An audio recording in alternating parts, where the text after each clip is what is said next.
my dear children. I hope you're all doing absolutely great. Introducing myself once again, I'm Ambika, Master Teacher of Biology right here at Vedantu. And I'm assuming most of you watching me right now are ICSE students. Even if you are a CBSE or a State Board student, it doesn't matter, because today what I have in store for you are some general tips and tricks and strategies on how to score 100% in your board exam. Well, why I say it doesn't matter what board you are in is because most of what I'm going to be telling you today are general strategies. But of course, just about the exam pattern, I think I will be a little more focused on the ICSE students, because as you perhaps know already, we have launched the ICSE series of videos, right? So let's get started. Well, if you think that scoring 100% in ICSE board exams sounds too good to be true, it's not actually the case, okay? The trick is only to plan smart. Don't worry at all, even if you haven't started a thing until this very minute. You can always start afresh. And now I guess we are only in the month of October and we have almost 3/4 of this month remaining, plus November, December and Jan. Feb, perhaps you have your pre-boards, and in March, you will be giving your final board exams, right? So let's get started. Let's look at how we can plan our studies in a smart way so that we can use the remaining months in the best possible manner.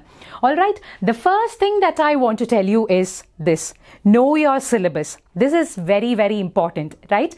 Without understanding your syllabus, it doesn't make any sense for any course, be it ICSE, CBSE, State Board, or whatever you are aiming at.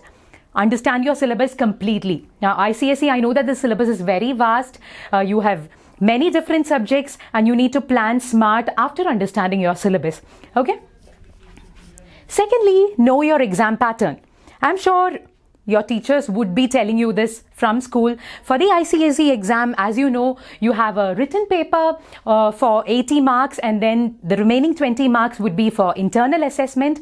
Now, how do we plan to, how do we aim at scoring 100% for the written exam? Okay, that is what we will be discussing today. But your written paper will have a duration of 2 hours and the maximum marks will be 80. Okay, and in this, as you know, you will have 2 sections. Section 1, which will be a compulsory section of 40 marks, comprising only of short answer questions, which means you have to answer every single question in section 1. Okay, and section 2, you can answer any 4 out of 6, again, totally of 40 marks, because you will be having 10 marks for each of the 4 questions. Okay, and you will have sub questions for each of those. Okay, so section 1 and section 2, totally you have 80 marks, 2 hours of duration, right? Now, this is a very, very important step. Develop your own method of study. Why do I say this? This is because what works for you may not work for another person, or the other way around. What works best for your friend may not work well for you. Okay, so make sure you know your strengths, your weaknesses, and accordingly develop your own method of study. And I have given you some examples here. Some people prefer taking notes for everything that they read.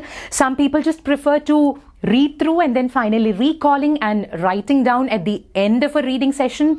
Well, you may like to have timetables all around, marking the dates on calendars. You may like to have sticky notes. You may like to use highlighters, marking off stuff in the textbook, marking off important terms, and all of those things. Some of you may even enjoy writing, jotting down small notes, scribbling small notes at the side of your textbook, right? So whatever works for you. For some people, it works that reading and revising handwritten notes are much better retained in their memory than reading printed notes. Okay, so whatever has been working best for you until now, you are free to choose your method of study. Okay. Now, this is again very important. Fix a spot exclusively for studying. All right. So this has to be ideally a place where you don't have any distractions at all. No social media, no other noise, no external noise, and probably well lit and well ventilated. Okay, where you can just spread around all your books, just sit at peace, get some fresh air to breathe, and then study. Okay, so very, very important. start preparing as early as possible. Now, this is again very important because we are already in the month of October, and some of you may already have planned strategically right from the start in the month of April, May or June.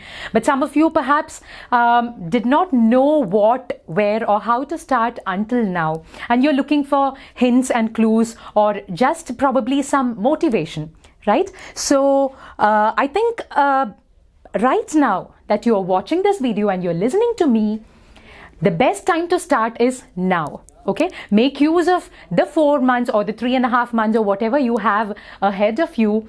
Plan that smartly and you will be sure to succeed in your exams, right? Fix a timetable that works for you again. Okay, like I said, what works for you may not be what works for another person. So fix a timetable, have a strict schedule of what you would do in a day.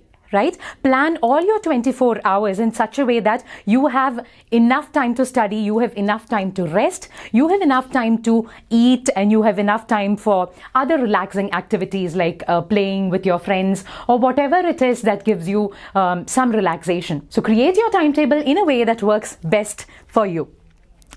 Now, I have an expert tip to give you here. Study the hardest portions when your focus is sharpest, okay? So I remember when I was in school, when I was in 9th and 10th around, the time that I could concentrate best used to be around 4:30 a.m. in the morning. Not that I used to wake up every day at that time, but I think somewhere down the line I realized that is the time when I really am able to concentrate best, because what would have taken me an hour to study the same topic, if I picked up in the morning at that time, I would finish it in like probably within less than 20-30 minutes.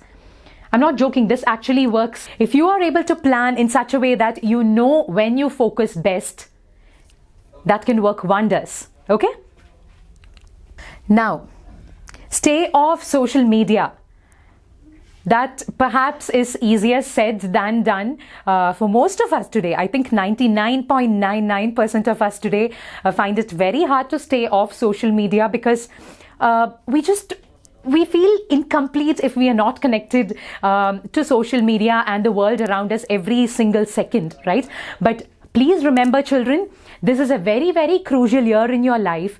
The 10th standard board exams are very important in your lives, and just this 1 year, for the next few months, I wouldn't say even 1 year, for the next few months, if you could stay away from social media as much as possible, you will have a lot more time to be productive in your studies, to be a much more productive human beings, and a lot more productive hobbies and activities. Okay, try it out and let me know how it works for you. Okay, now break down the chapters into short chunks and then proceed to study. A chunking down huge material is always a very useful way of recalling things, revising things, and retaining it better in your memory. Okay, this has worked very well for me as a student, even now as a teacher, as an employee. It always works wonders for anyone who tries this out, okay? Because as such, I know, especially for an ICSE student, your syllabus is very vast. Your syllabus is really huge, exhaustive, and just by one look at your syllabus, you shouldn't be overwhelmed like, oh my goodness, how am I going to finish so much within a matter of just a few months? Okay, so don't get worried. Don't be overwhelmed by the volume of your syllabus.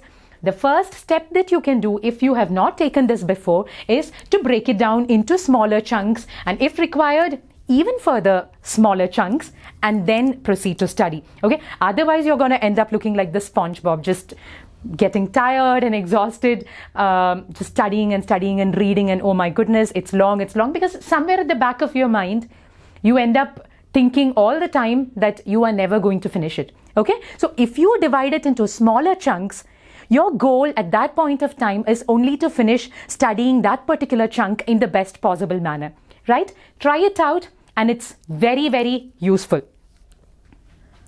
Again, so this is related to the previous point that I just said. Study for about 20 to 30 minutes at a stretch and take 5-minute breaks in between. Okay, this is in fact a scientifically proven technique in which people say work in general, or even for a student, studies in general can be very, very efficient if you plan your time in this manner. Okay, so how I have written now is about 25 minutes of study at a stretch, and then you go for a 5-minute break. Again, you go for the next 25 minutes and a 5-minute break, and you continue this for around 2 hours, after which you can take a slightly longer break of about 15 to 20 minutes.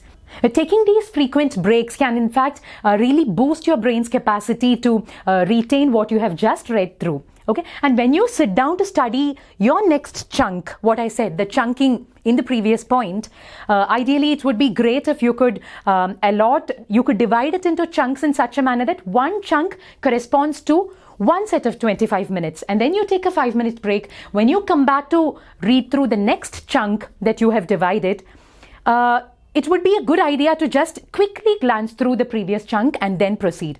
By the end of 2 hours, you would definitely get out of your study table feeling a lot more satisfied and a lot more confident. I'm telling you, try this out for sure. Now, knowing your strengths and weaknesses is a very, very important step in planning your studies in a smart manner, because I may be a student who is very good at bio, but I may be very bad in physics, right? So my day has to be planned, my study schedule has to be planned in such a manner that I have given some time for bio, perhaps at a time when I don't need 100% of my focus, but even then with that much of focus, I can do justice to bio as a subject, right? But when I need a lot of focus because I'm bad at physics, I need to plan physics at that hour of the day when I need to focus 100%, right?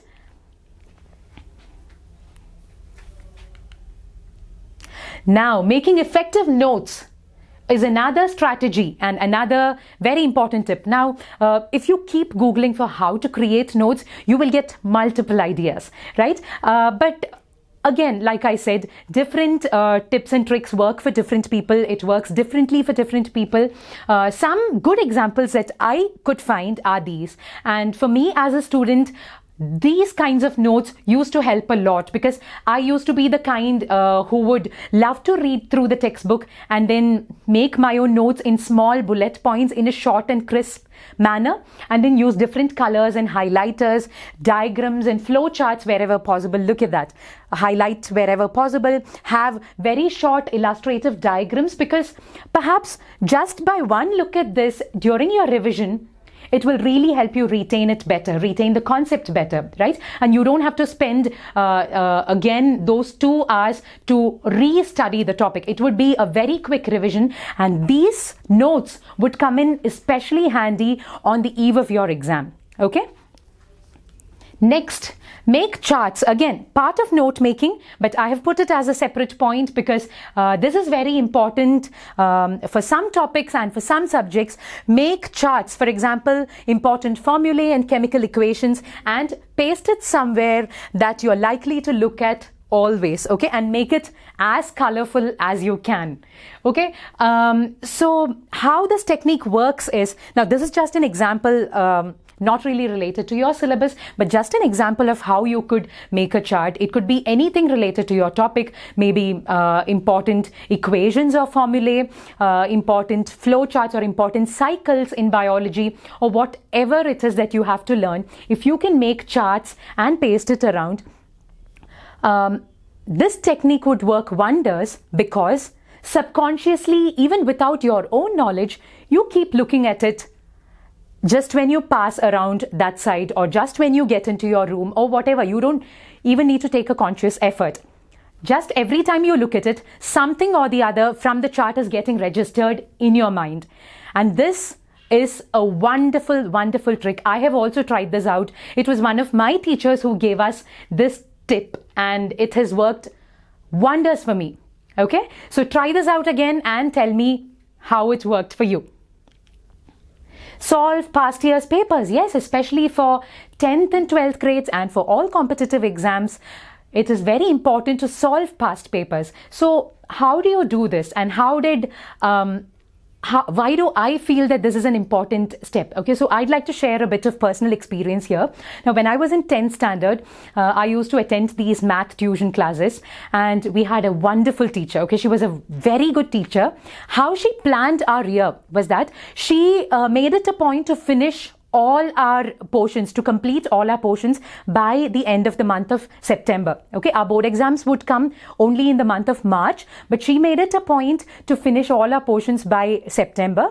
And the month of October was meant only for revision, in which she did not go through each chapter individually. She picked up 5 past year's papers, and all of us in the class, we were about, I think around 15 of us, and she explained each question to us, and all of us solved it together. That really gave us a feel of the exam, while also giving us a revision of all the chapters that we had studied in the previous months, right? And after we were done solving these 5 papers within that month, what she did was she made us solve as many papers as we could in the form of an exam. So it became more of a healthy competition sorts, wherein we were like, I have already done 2 papers, I have done just 1, I haven't done any, I have done 10 papers. It was in fact a fun way of revising, because we were going there, of course. What she told us was that we had to be loyal to ourselves and we shouldn't be cheating in the exam. The focus should only be on completing the paper on time. Imagine that you are in the exam hall and just give it your best shot. Even if you don't know, even if you don't recall some of the concepts, it's all right. This is just practice. The only thing is, the only rule was, don't look into your books, don't discuss with your friends, stick to the time schedule, plan your time, the 3 hours or the 2 hours, whatever, smartly, so that you really get a feel of it. And at the end of the year, at the end of when it was close to the board exam time, we had done, one of my friends and I had done almost like 25-30 papers. And all of us who solved a lot of papers did really well for math. Okay, so it works wonders. And at the end of 5 papers or 10 papers, I'm telling you, your confidence levels, if it was here at the start, it would be right there. Okay, because you know that you are going to crack it. There is no replacement to this particular technique. Whatever level of a student you are, whether you're an excellent student, middle, weak, whatever, don't judge yourself. Make it a point to solve past year's papers. Okay, get a feel of it. The point is not to get discouraged by how many you cannot solve. Okay, you will certainly improve with time. Okay, and correct your own papers or help, get your friends' help, your parents' help, or your teachers' help if you want to know, identify your weaknesses and do your next paper in a better manner. Okay. Now, this again, for all of us, it's very important. Do not underestimate the importance of eating, exercising, and sleeping well. Okay, it's very, very important. I'm sure your parents would be ensuring that you eat well, you sleep well, and that you're, I'm not sure about exercise, to be honest, but I'm quite sure that your parents would be doing their best to give you the best food. Okay, like I know that some moms are very particular about soaking almonds overnight and then making you, peeling them and making you eat it in the morning to help you focus better, because that actually is very useful, like not just almonds for that matter. Just make sure you drink enough water, you stay hydrated, you eat healthy meals. I know at this age, you're all around 15 years of age, and it's easy to be attracted to junk food and fast food. So I would say ideally stay off from them as much as you can, eat homely food as much as you can, and eat a well-balanced diet, because all of this certainly has a lot of impact on how your brain functions and how energetic you are throughout the day. Okay, there are many children who complain that they don't get the time to exercise, especially when it's 10th grade or 12th grade. I'm not telling you to go to a gym and work out for an hour or 2. That's not necessary at all. Just take about 15-20 minutes away from your study schedule. Go out, get some fresh air, get some sunshine, and just do a brisk walk. 15 minutes, 10 minutes, whatever you can. Okay, but that will definitely activate your muscles, it will activate your cells, and it will boost blood circulation to your brain. I'm talking like a bio teacher now. Okay, but anyway, scientifically it's been proven that all of these techniques work wonders in helping your brain function at its best. Okay. And sleep, yes, ideally, I think a minimum of 7 to 8 hours of sleep are required at your age. So make sure you get enough of that, and try sticking to a strict sleep schedule, like perhaps 11 to 6 or 10 to 5 or 10 to 6 or whatever works for you, but try not to change that. Okay, and the reasons for why your body clock and your sleep patterns matter, all of that I will be teaching you in the respective chapters in the days to come in biology. Okay. Oh yes, and it's important to keep a smile on your face all the time. Stay happy, don't be discouraged by anything that happens around you. Keep a smile on your face always. And now, this is one question that most children have in their minds, right? Combined study. Go for combined study or group study only if it's productive. That's what I've put here. Now, this is a group of children doing combined study. Now, combined study is a technique that can be really, really productive, or it's also a technique that can be equally non-productive. So ask yourself, be very sincere. Ask yourself if you and your friend or friends, all of you really share the same goal, and all of you would really make use of the time that will be productive. Okay, and here I've also put a small cartoon which I found very interesting from Cartoons Talk, wherein they say that today in Washington, a study group was formed to study whether study groups are a good idea. So while researchers are still researching on whether study groups are good or not, don't bother about that. Let them carry on with that. If it works well for you, go ahead and do it. If it doesn't, if studying individually and independently is what works better for you, that is what you should be doing. Okay? Now, this is also a helpful tip, because once you've learnt a concept, teach it to a friend or look into a mirror and teach yourself in the clearest possible way. Okay, now this is a tip that I learned with practice. I don't remember when I started doing this, but as a student at every grade, at every level, I remember having done this for myself, and it's very, very useful, because this is basically because when you teach, as you teach and as you say something in a loud and clear way, okay, it actually imprints in your brain and imprints in your memory. The concept of whatever lines you're saying imprints in your brain in a much stronger way as compared to any other blind reading techniques or anything else. So again, if it works for you, definitely go ahead for it. But from experience, I'm telling you, this is a very, very, very useful technique. Teach it to your friend, your sibling, your younger sibling or your elder sibling, your parents if they have the time, or your teachers, or if you just don't have anybody, or if you don't want to feel conscious, look into a mirror and just teach yourself. Okay? Now, I know that all of you are going through a lot of stress. You're all undergoing a lot of stress from your parents, pressure from your school, pressure of exams, pressure from tuition centers, coaching classes, your hobby classes, and whatnot. I can understand completely, because all of us have been through this, right?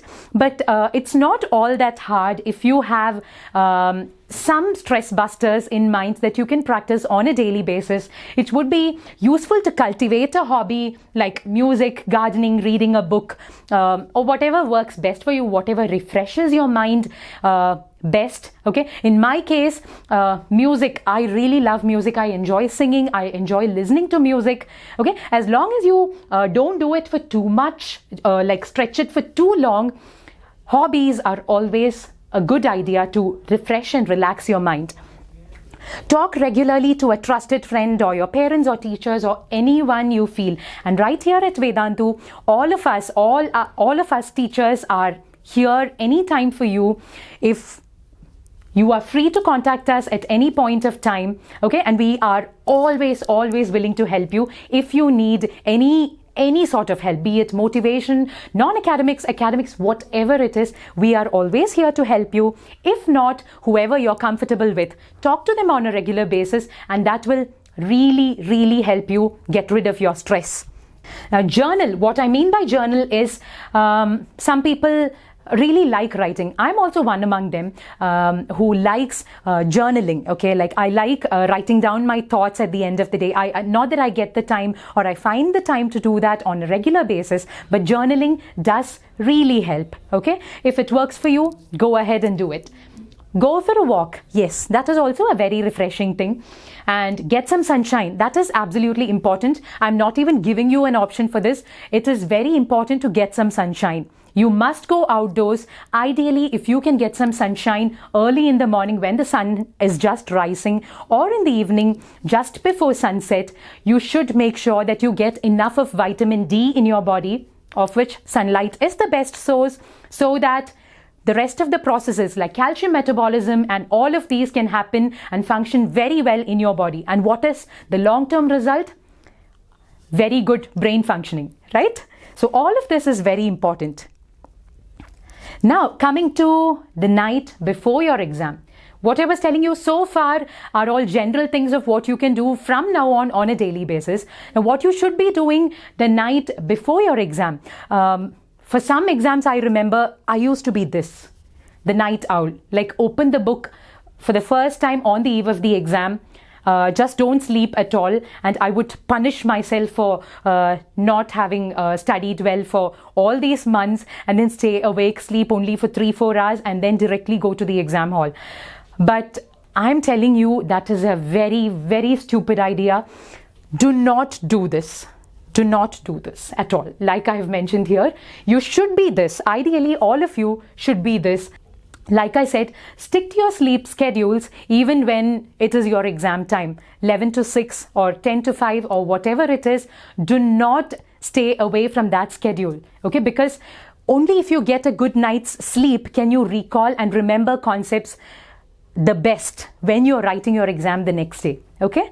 During your exam, what do you do during your exam to score 100%? Make use of the reading time that you have.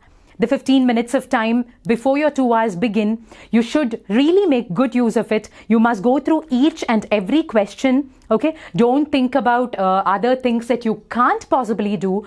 Make the best use of those 15 minutes. Read the question paper end to end, okay? Decide the order to attempt the paper, right? Once you have read through all the questions, you can then decide how to attempt the paper, right? For some people, attempting section 2 might be a better option than attempting section 1 first, because section 1 anyway, because it's going to be short answers, you perhaps can complete it much faster. But section 2, because each question carries 10 marks, you perhaps want to write the answers in the best possible manner. So for some people, it may be a good idea to start with that. So decide what works best for you. And like I said, you must make this decision of what order, section 1 or section 2, to attempt first while you practice your previous year's papers itself as much as possible. Okay? Keep track of time, of course. You must be wearing a watch, a good watch. Of course, there may be a clock in the exam hall, but regardless of that, you should always have a watch when you go to an exam hall, and keep track of time every few minutes. Keep your calm.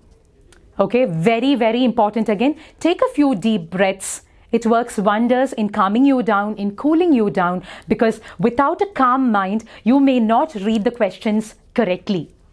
Make sure you read the question well before you answer it, right? So like I said, only with a calm mind would you be able to read the question completely and understand what is expected of the question before you start answering it, right? Otherwise, you may end up looking at a few keywords in the question and answering something totally different. It may be a definition, but you may ultimately just end up giving a reason for why something happened, okay, and mess it up, and then you waste your time, and all of those nonsense things can happen.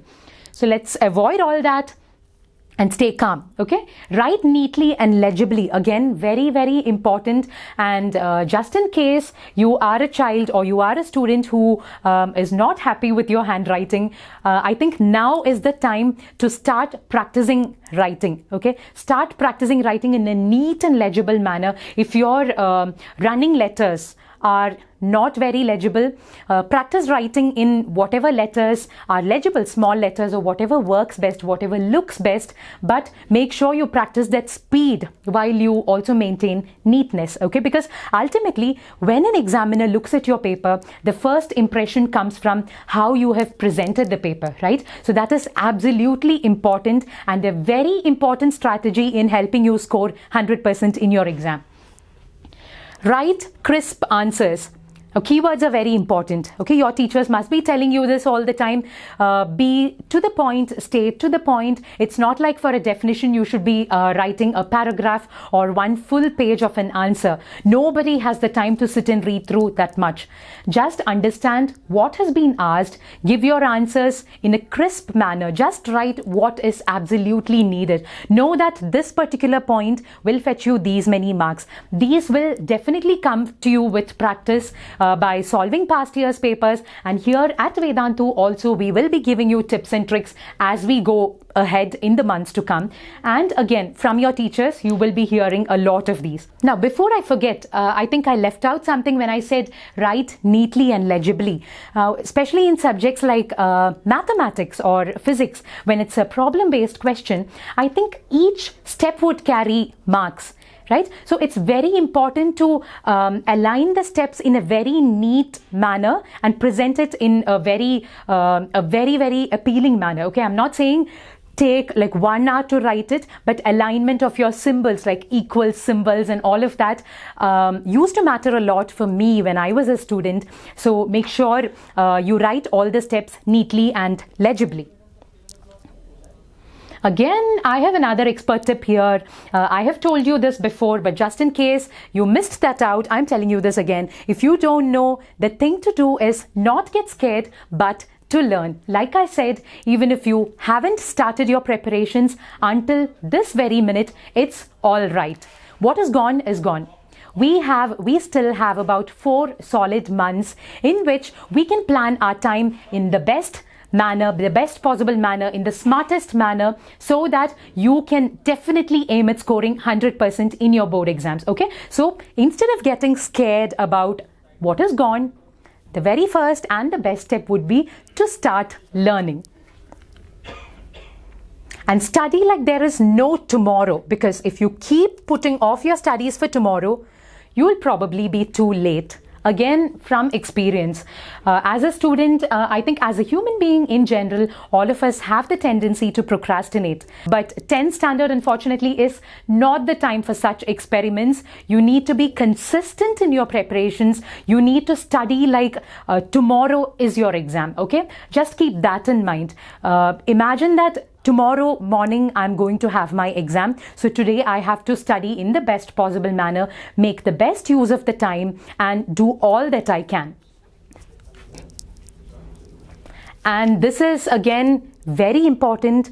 Never mind what others do. Beat your own record from day to day and you are a success. This is very true, because many children or many parents, if you are a parent listening to me now, please do keep this in mind. And even if you are a child, please do keep this in mind, because what matters is not whether you have scored 50 marks and your friend has scored 60 marks, and your next aim shouldn't be just to beat your friend or your enemy or whoever he or she may be. Your aim should always only be to do better than what you did yesterday. Okay, focus only on that. Don't bother about what the others are doing, and success will definitely be yours. Nobody can go back and start a new beginning, but anyone can start today and make a new ending. Wow, what a saying, right? I found this very interesting, which is why I thought I would share it with you here. It's not possible to go back and start afresh, but what you can do best is make use of today, make use of this moment that you have, and you can be sure to have a new ending. which is why I say scoring 100% in ICSE, even if you start planning right now, is not an impossible task. Okay? So I hope I was able to give you some useful motivational tips and tricks. And yes, very important, don't forget to download Vedantu's learning app, wherein you know about all the amazing features that we have out there. Join our Telegram group right now so that you can always chat with our teachers. You can chat with all of us regarding your assignments, regarding any doubts that you may have, and a lot of amazing features out there. Stay in touch with us through the Telegram group. And don't forget to like, share, and subscribe to the channel, because we have a lot more surprises waiting for you in the months to come. Oh yes, and don't forget to hit the bell button so that you get a notification every time we put in something new. Okay, so do share it with your loved and dear ones. Let's all start with a positive mindset, and let's do our best and crack the ICSE board exams and score 100%, right? And yes, I am always happy to help. Connect with me at ambika.gopalakrishnan@vedantu.com. Anytime you need motivation or inspiration or anything that I can help with, always available. Just send me an email and I'm always happy to help. Thank you very much, my dear children. Do post your comments. If you have any questions, do send me an email personally or put in the comment section below. I will see you again with a lot more interesting topics. Until then, happy studying. Bye bye.